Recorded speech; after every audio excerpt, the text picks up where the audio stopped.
നമസ്കാരം. Raf talks ഫുട്ബോളിലേക്ക് ഏവർക്കും സ്വാഗതം. ഇന്നലെ FA കപ്പിൽ നടന്ന ക്വാർട്ടർ ഫൈനൽ പോരാട്ടത്തിൽ ആവേശകരമായ ഒരു വിജയമാണ് മാഞ്ചസ്റ്റർ യുണൈറ്റഡ് സ്വന്തമാക്കിയിട്ടുള്ളത്.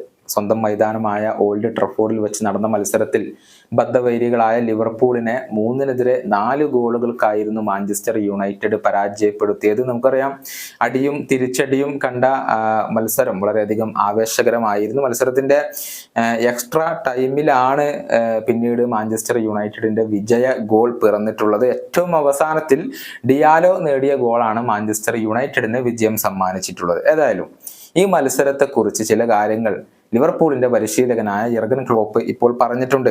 അതായത് സുപ്രധാന താരങ്ങളുടെ പരിക്കുകളും തുടർച്ചയായി മത്സരങ്ങൾ കളിക്കേണ്ടി വരുന്നതും തങ്ങൾക്ക് വിനയായി എന്നാണ് ക്ലോപ്പ് ഇപ്പോൾ പറഞ്ഞിട്ടുള്ളത്. മാഞ്ചസ്റ്റർ യുണൈറ്റഡ് ഈ വിജയത്തിലൂടെ സെമി ഫൈനൽ യോഗ്യത അർഹിച്ചിരുന്നുവെന്നും ഇപ്പോൾ ക്ലോപ്പ് കൂട്ടിച്ചേർത്തിട്ടുണ്ട്.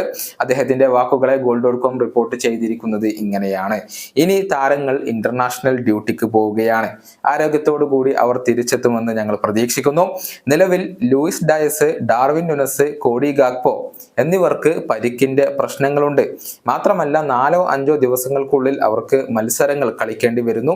ഇത് തികച്ചും ഭ്രാന്തമാണ്. ഞങ്ങൾ ഈ സീസൺ മികച്ച ഒരു സ്റ്റൈലിൽ തന്നെ അവസാനിപ്പിക്കും എന്ന് ഞാൻ പ്രതീക്ഷിക്കുന്നു. താരങ്ങൾ ഇന്ന് കളിക്കളത്തിൽ എല്ലാം നൽകിയിട്ടുണ്ട്. ഞങ്ങളുടെ ഇന്നത്തെ തീരുമാനങ്ങൾ അത് മികച്ചതായിരുന്നില്ല. തീർച്ചയായും ഈ റിസൾട്ട് ഞങ്ങൾ അംഗീകരിക്കുന്നു. അടുത്ത റൗണ്ടിലേക്ക് പോകാനുള്ള അർഹത തീർച്ചയായും മാഞ്ചസ്റ്റർ യുണൈറ്റഡിനുണ്ട്. ഇതാണ് ലിവർപൂൾ പരിശീലകൻ ഇപ്പോൾ പറഞ്ഞിട്ടുള്ളത്. FA കപ്പിന്റെ സെമി ഫൈനൽ യോഗ്യത ഇപ്പോൾ മാഞ്ചസ്റ്റർ യുണൈറ്റഡ് സ്വന്തമാക്കി കഴിഞ്ഞു. സെമിയിൽ അവരുടെ എതിരാളികൾ കോവൻട്രിയാണ്.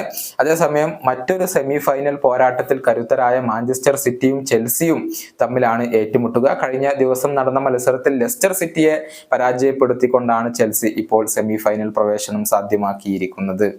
ഈ വീഡിയോയുടെ അവസാനിപ്പിക്കുന്നു. കാണാം.